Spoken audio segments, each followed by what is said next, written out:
Yeah, let's not address that. It feels like today every video game company is trying to make the next best something.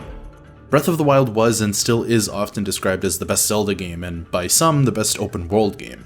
Upon release, Spider-Man was described as the best superhero game. Even indie games like Shovel Knight and Yooka-Laylee tried, to varying degrees of success, to be known as the games that revitalized their respective genres. I mean, maybe they didn't try to be that, but it kind of felt like it.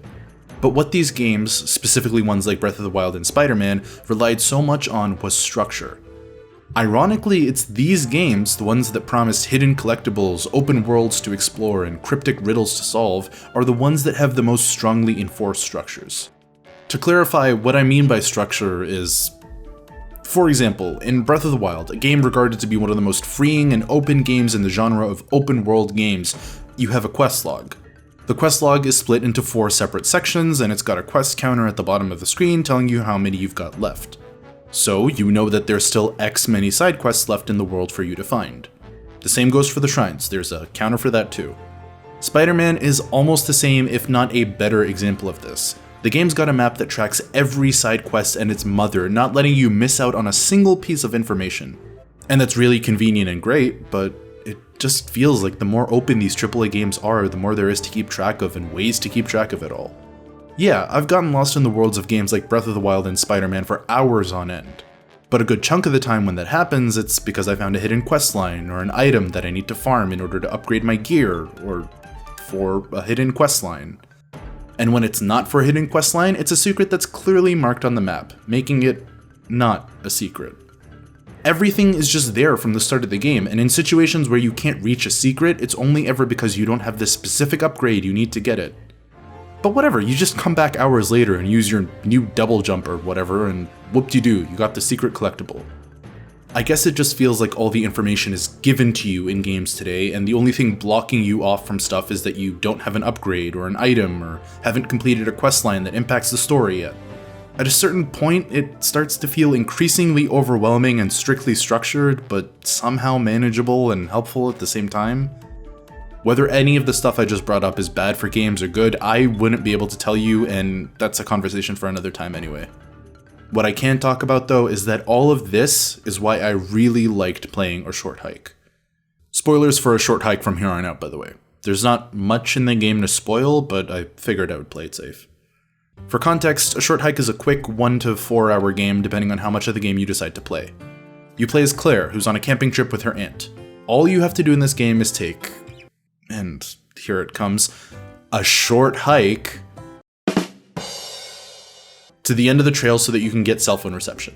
Why Claire wants to use her phone isn't really explained, and I don't know if this is intentional or not, it comes off as the typical teenagers nowadays can't live without their phones kind of preachy BS that's spouted all the time. The game sets the player up for an ending that's all about how nature is cool too, or whatever, but then subverts that expectation by the end of the game when you realize that Claire was only trying to use her phone to call her mom who was in surgery earlier that day. Why must you always assume the worst in people? Pig. To get to the end of the hiking trail though, you need golden feathers which let you climb and fly higher. You get golden feathers by looking around the world or doing small favors for others like fishing or collecting seashells. What A Short Hike has to do with anything I was going on about earlier is this. This may sound very exaggerated, but I feel like A Short Hike is at least a solid proof of concept of how open world games could be rather than how they are now. Of course, it's completely unfair to compare a game like, say, Spider-Man to A Short Hike. Obviously, Spider-Man is going to need some way to track all the information it's throwing at you because it's such a bigger game, but what if it didn't give you all that information from the start? A Short Hike feels like what Breath of the Wild was hyped up to be, albeit on a much smaller scale. It's a game where you actually can rush to the end if you want, or take your time and explore. Because say you are playing Breath of the Wild, the game still has a story that you need to go through, and the way you progress through that story will always be the same. There are 4 divine beasts that are practically mandatory to defeat and a final area that you need to go through to beat the game. In Spider-Man, no matter how many photo ops or Fisk warehouses you go out of your way for, you will always go through the same beats in the story. No exceptions. In A Short Hike, you can get golden feathers by saving up and buying them from the shady kid you meet on the hike, or you can find them around the world, or you can get them from helping people you meet on your hike, or solving riddles that lead you to different parts of the island, or all of the above. And the golden feathers are the main collectible of the game. You need them to progress, but look at how many options there are for gathering them. And the game gives you none of this information on a minimap or a quest log. You only find any of it out by exploring the world and talking to people. The game just tells you what you need to do to technically beat it and then leaves you alone. Zelda doesn't chime in to let you know that you need to go see Impa at Kakariko Village before doing anything else. Yuri doesn't call you to tell you that your next main objective is to take down Lee's possessed gangsters. The game just tells you what you need to do to beat it, and if you choose to do anything else along the way, that's completely your call. That's what makes this game really special in today's gaming climate, I think. You were only ever explicitly given one mandatory objective from the game, and that's it. You're not told how many golden feathers there are in the game in case you want to get them all, or how many parkour races you finished yet, or if you're done with a certain NPC's questline, you just play. You explore aimlessly until you feel like you want to get back to the main objective, at which point you can. And when you do wander off the trail the game lays out for you, literally, it makes sense in the game. You're not in a rush to save Hyrule or New York or whatever. The stakes are relatively low, so if you take your time exploring, it makes sense. Unlike Spider-Man spending his time by taking pictures around New York when he should be checking on Miles after his father's funeral. And when you complete the hike, the game just asks you if you're done with it. Not the hike, the game itself. And that's a bit weird, isn't it? To me, it's just another indicator of the lack of a traditional structure, in that the game does technically have a fixed endpoint, but that endpoint isn't forced upon you after beating the story, quote unquote. It ends when you want it to end, to a certain extent of course, not when it's supposed to. There's no credits rolling or mandatory cutscene after you return to Aunt May. She's just like, you want to keep playing? And you can say yes or no. Saying this all out loud, I'm well aware of how I may be coming off. Oh, AAA games bad, indie games good, is probably what I sound like to some of you. That's not what I'm trying to say though.